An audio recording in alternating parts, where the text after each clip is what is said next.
It's a brand new year. Welcome back. Now we hope you've settled into 2020. I'm Haryanto Diman coming to you live from the Straits Times newsroom. You're watching The Big Story where I'll have my newsroom colleagues to join me to discuss the hottest topics of the day and explain why it matters. The new year was filled with sadness as friends and members of the Filipino community paid their respects at the wakes of the victims of the Lucky Plaza accident. The wake for Arlene Picanucos was at Sin Ming Drive, while the wake for Abigail Danau Leste was at Geylang Bahru. The two victims, together with 4 other Filipino mates, were having a picnic outside Lucky Plaza on Sunday when they were hit by a car. All 6 of them were a tight-knit group, and for several years, they met at Lucky Plaza on their usual rest day.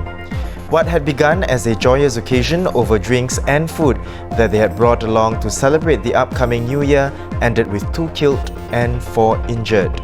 Miss Abigail Danau Leste, 41, and Miss Arlene Picanucos, 50, died from their injuries after being taken to Tan Tock Seng Hospital. We have journalist Timothy Goh, who visited the wakes of the 2 victims yesterday and spoke to some friends of the victims. Welcome, Tim. Now, Tim, obviously there would be a somber mood, and there was quite a sizable turnout as well at the wakes. Yes, that's correct. There were about 60 people at each wake, despite it being called at the very last minute. So quite a few people turned out, especially there were some people who didn't even know the deceased personally, but wanted to turn up to show their support and to give some financial support to the families as well. Right. So it was open to the public. Public could visit as well. For specific periods of time, yes. Right. And you also spoke to some of their friends, and the friends shared with you fondest memories of the victims. What were some of the things that the friends had said? Oh, there were so many. A lot of them remembered the victims as very happy, very generous people who will definitely be missed. One of them, Ms. Nucos' best friend, she shared with us that Ms. Nucos was one of the kind of people who would, even if she had nothing, would still be very generous and give whatever little she had to other people. Right. Another helper, who had been in the same household as Ms. Nucos, said that Ms. Nucos basically showed her the ropes of being a helper when she first came to Singapore, and taught her everything she knew about teaching, raising the employer's kids, and so it's just very sad for her because she now has to pick up the pieces and pack up her things and send them back to the Philippines. Yeah, right.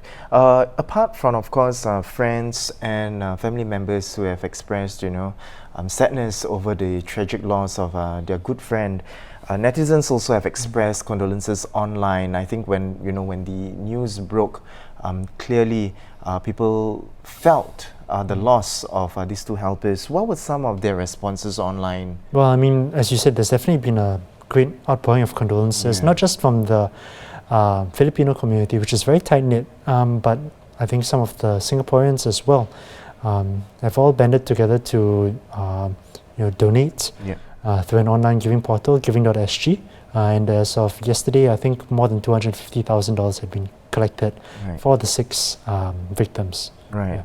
Very heartwarming to know that indeed. Now, Tim, separately, of course, the Ministry of Health has also explained why the victims, they were not taken to Mount Elizabeth Hospital, even though it was only 200 meters away from the scene. What did MOH say exactly? Well, this has definitely been a point of discussion online. A lot of commenters have pointed out that the hospital was right there, but MOH has clarified that while Mount E does have a 24-hour walk-in emergency department, as people have rightly observed, it's not properly equipped to handle such severe trauma cases. In fact, it's not just Mount Elizabeth, but almost every other private hospital, aside from Raffles Hospital, is not equipped to handle this severity of cases. And even in Raffles Hospital's case, it can't handle such a mass amount of casualties. Right. On the other hand, public hospitals are equipped to handle this kind of accident, aside from Alexander Hospital. That being said, Ministry of Health has said that it is happy to work with private hospitals if they do wish to upgrade themselves to be able to meet the standard. Yeah, hopefully something comes out of that as well.